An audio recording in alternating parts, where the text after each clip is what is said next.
Hello friend. I hope आप सभी अच्छे होंगे और मस्त होंगे। सो दोस्तों, हमने हिंदी व्याकरण सामान्य ज्ञान का पार्ट 20 अपलोड कर दिया है। ठीक है, पार्ट 21 है। अगर आपने हमारे पहले वीडियो नहीं देखे तो आप हमारे चैनल की प्ले लिस्ट में जाइए। हिंदी सामान्य हिंदी एमसीक्यू के नाम से मिल जाएगी। आप सभी एक एक करके देख सकते हैं। चलिए स्टार्ट करते हैं।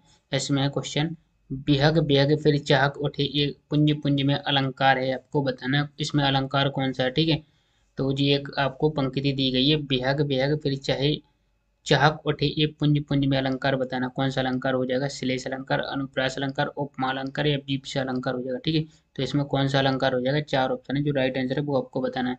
तो इसका करेक्ट आंसर हो जाएगा ऑप्शन नंबर डी हो जाएगा। ठीक है, विपक्ष अलंकार हो जाएगा। ठीक है, चलिए नेक्स्ट है, उत्तरी नहाय जमुन जल, जो शरीर सम श्याम में अलंकार है। आपको इसमें बताना है कि अलंकार कौन सा है। उत्तरी नहाय जमुन जल, जो शरीर सम श्याम में अलंकार है।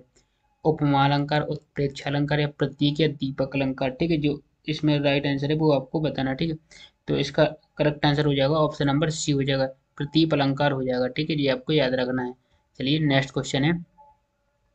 यहाँ पे नेक्स्ट क्वेश्चन है, यहाँ पे देख लो साकेत नगरी है यही, स्वर्ग से मिलने गगन में जा रही, में कौन सा अलंकार है। आपको बताना है, देख लो साकेत नगरी है यही, स्वर्ग से मिलने गगन में जा रही है, में कौन सा अलंकार है। अतिशयोक्ति अलंकार, उपमा अलंकार, अनियोगित अलंकार या प्रतीप अलंकार।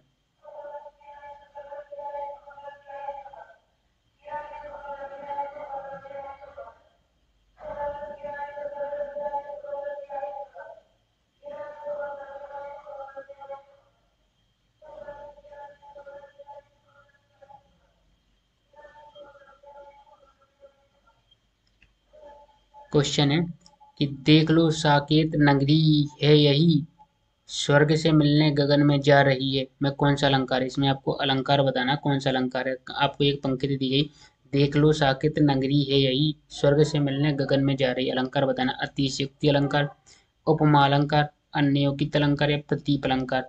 जो अलंकार है वो आपको बताना। तो इसका राइट आंसर हो जाएगा ऑप्शन नंबर, इसका राइट आंसर हो जाएगा option number A. Option number A right answer हो जाएगा। ठीक है जी, आपको याद रखना है कि देख लो साकेत नगरी है यही, स्वर्ग से मिलने गगन में जा रही, वह कौन सा अलंकार है। ठीक है, तो चार ऑप्शन है, अतिशयोक्ति अलंकार, उपमा अलंकार, अन्योगित अलंकार, प्रतीप अलंकार। तो इसमें करेक्ट आंसर हो जाएगा ऑप्शन नंबर ए, अतिशयोक्ति अलंकार है जी, आपको याद रखना है। चलिए नेक्स्ट क्वेश्चन है, काली घटा की घमंड घटा में प्रयुक्त अलंकार है। काली घटा की घमंड घटा में प्रयुक्त अलंकार कौन सा है। तो इसमें आपके पास चार ऑप्शन है। ठीक है, जो राइट आंसर है वो आपको बताना है।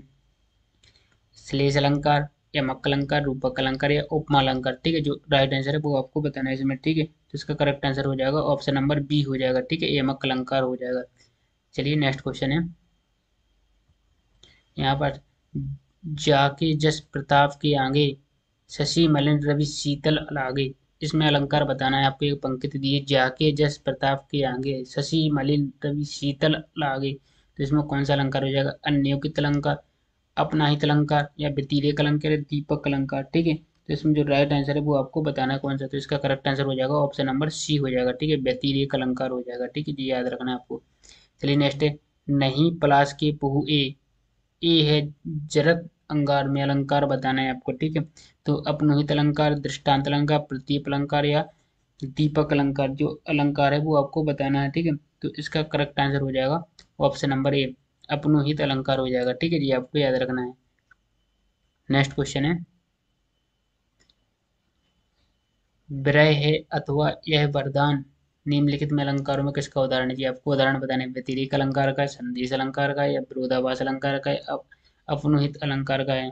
ठीक है, तो जो राइट आंसर है वो आपको बताना है। तो इसमें आपको करेक्ट आंसर हो जाएगा ऑप्शन नंबर बी हो जाएगा, संदेह अलंकार हो जाएगा। ठीक है जी, आपको याद रखना है। चलिए नेक्स्ट क्वेश्चन है, सुर महीसुर हरिजन असगाई, हमरे कुल इन पर ना सुराई, में अलंकार बताना एक पंक्ति दी गई है। ठीक है, इसमें तो कौन सा अलंकार हो जाएगा। व्यतिरेक अलंकार हो जाएगा, दीपक अलंकार, दृष्टांत या प्रतीक। जो अलंकार आपको सही है वो आपको बताना कौन सा अलंकार है। तो इसका राइट आंसर हो जाएगा ऑप्शन नंबर बी हो जाएगा, दीपक अलंकार हो जाएगा। ठीक है जी, याद रखना है।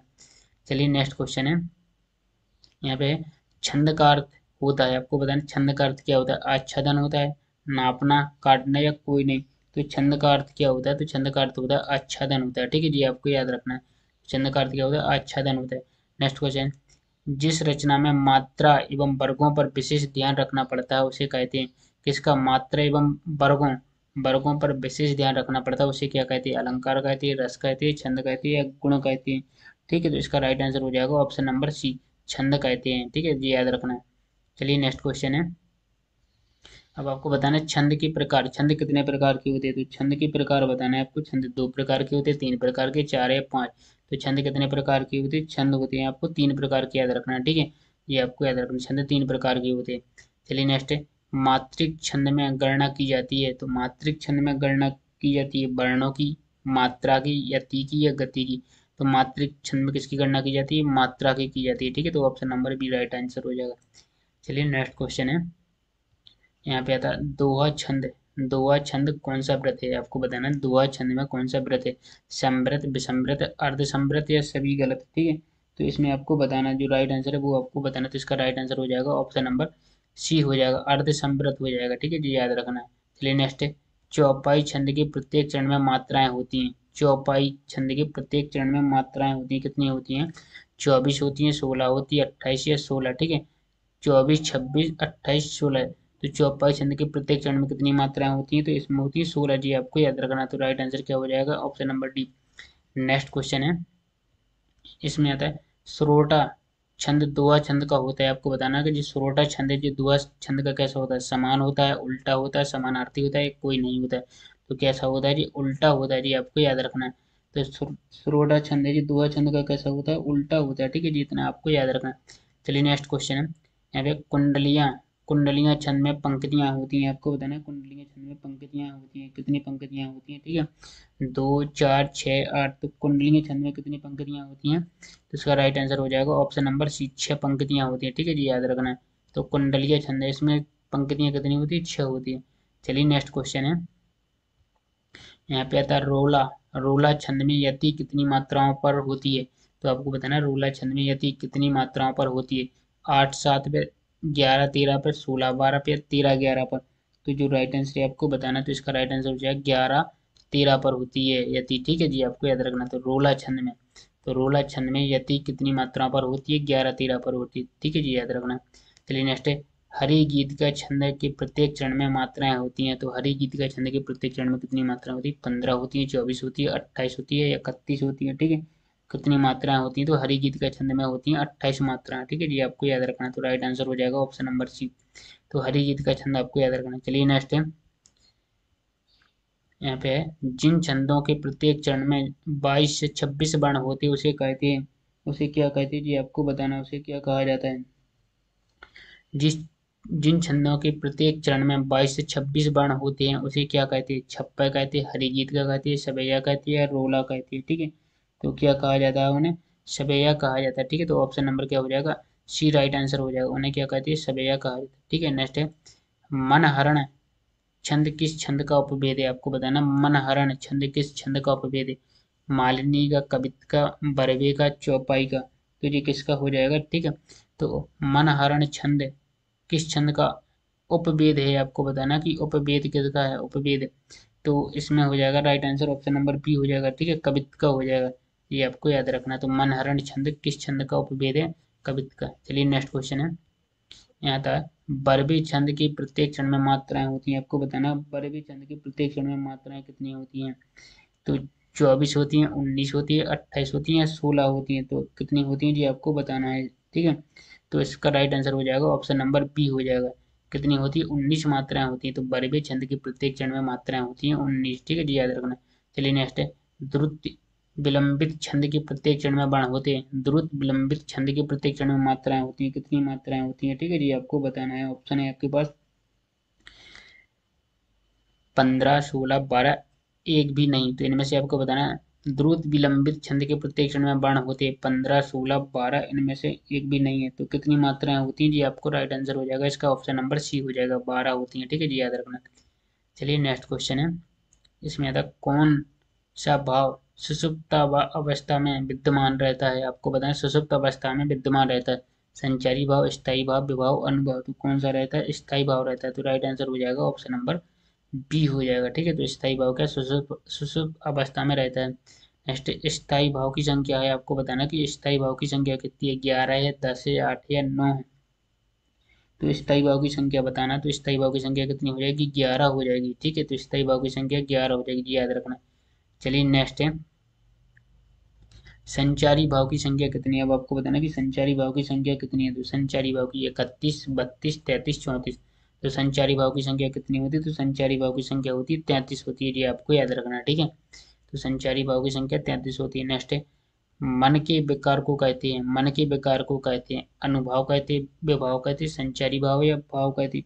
तो मन के विकार को क्या कहा जाता है, भाव कहा जाता है। तो option number D right answer हो जाएगा। ठीक है, चलिए नेक्स्ट क्वेश्चन है, इसमें आता है, इसमें संचारी भाव है, आपको बताना संचारी भाव है संत्रास, जड़ता, गर्व या सभी। तो आपको बताना संचारी भाव कौन सा है इसमें से। तो इसमें संत्रास, जड़ता, गर्व या सभी, तो कौन सा हो जाएगा इसमें, राइट आंसर हो जाएगा ऑप्शन नंबर डी हो जाएगा, सभी हो जाएंगे जी। संचारी भाव कौन कौन से, सभी हो जाएंगे। ठीक है, नेक्स्ट है किस रस को रसराज कहा जाता है, आपको बताना है, इंपोर्टेंट क्वेश्चन है। किस रस को रसराज कहा जाता है, वीर रस को, बादशाह रस को, श्रृंगार रस को या करुण रस को।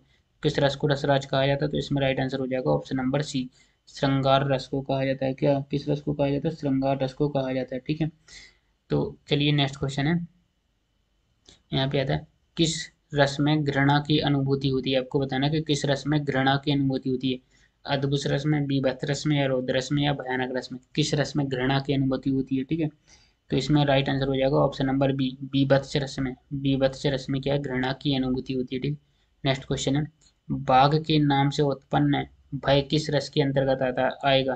तो बाघ के नाम से उत्पन्न भय किस रस के अंतर्गत आएगा, भयानक, बीभत्स, करुण या भक्ति। तो किस रस के नाम, तो आपको यहाँ पे भय रस का, ठीक है, भय किसका होता है, तो भयानक का स्थायी भाव क्या होता है, भय होता है। ठीक है, भय किसका होता है, भयानक। तो राइट आंसर हो जाएगा ऑप्शन नंबर ए, तो भयानक रस का स्थायी भाव क्या होता है, भय होता है। तो इस तरह आप याद रख सकते हैं। तो दोस्तों हमने इस वीडियो में आपको टॉप 30 क्वेश्चन सॉल्व कराए हैं। अब आपको ईमानदारी से कमेंट में बताना कि आपके 30 क्वेश्चन में से कितने क्वेश्चन सही है। ठीक है, वो कमेंट में बताना। और दोस्तों आपको वीडियो में सही जानकारी मिली है, सही सीखा है, तो आपने अभी तक इस चैनल को सब्सक्राइब नहीं किया तो सब्सक्राइब जरूर कर लेना, बेल आइकन को और पर प्रेस कर देना, ताकि आने वाली अगली वीडियो की नोटिफिकेशन आपको टाइम पर मिल सके। और इस वीडियो को ज़्यादा से ज़्यादा शेयर जरूर करना अपने दोस्तों के पास। तो दोस्त मिलते हैं नेक्स्ट वीडियो में, जब तक के लिए थैंक यू सो मच।